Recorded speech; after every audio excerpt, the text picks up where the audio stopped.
Akarina ny feo fa ny marché interbancaire de devise zay système monétaire fanjanahantany mihinana ny devise rehetra na ara-barotra na indramina ny amin'ny banque mondiale na ny any FMI dia fototry ny fahantrana zay misy eto à Madagasikara roapolo taona mahery ankehitriny. Mila fanana amin'ny averina ny taux d'essence fee iarina lesandany fiandranam-bo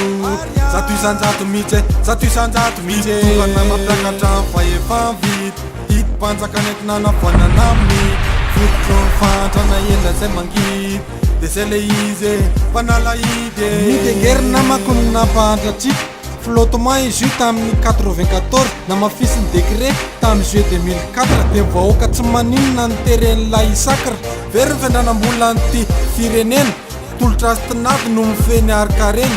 niakatrahatra ny vidim-piainatsika gasy natao ny fitrosana vola be tany andafy fa nitrosany abetsaka ny arary lasa lava ka ny firisanjato aza no azontsika malagasy amin'ny arikarena akibon-tany dia mitovy ohatra nomena ny midy fotsiny ihany atakalo ariary izay tsy anahana ny akory nanafenana ny iray firenena dia natory ny devise ndrotrosaina nalainy tsisandaina betsaka ny gasy tsy mahatsabontsony ny ainy mila fanana amin'ny averina ny taux d'essence fee iarina lesandany fiandranam-bo zato isanjato mihitsy zato isanjato mihitsy tovana mampiakatra ny fahefa-vity hiti-panjaka nentina navoanana amin'ny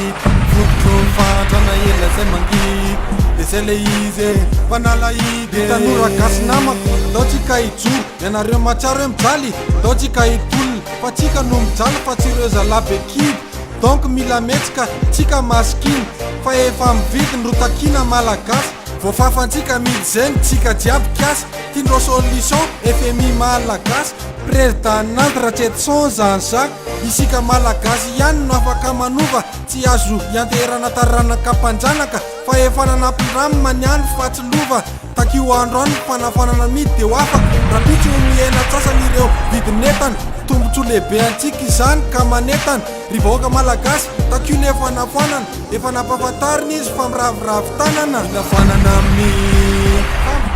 averina ny taux d'essence fee iarina lesandany fiandranam-bo zato isanjato mihitsy zato isanjato mihitsy tovana mampiakatra ny fahefa-vity hiti-panjaka nentina navoanana amin'ny fototro fantrana ela zay mangidy dia zay le izy mpanala hidy fanana amin'ny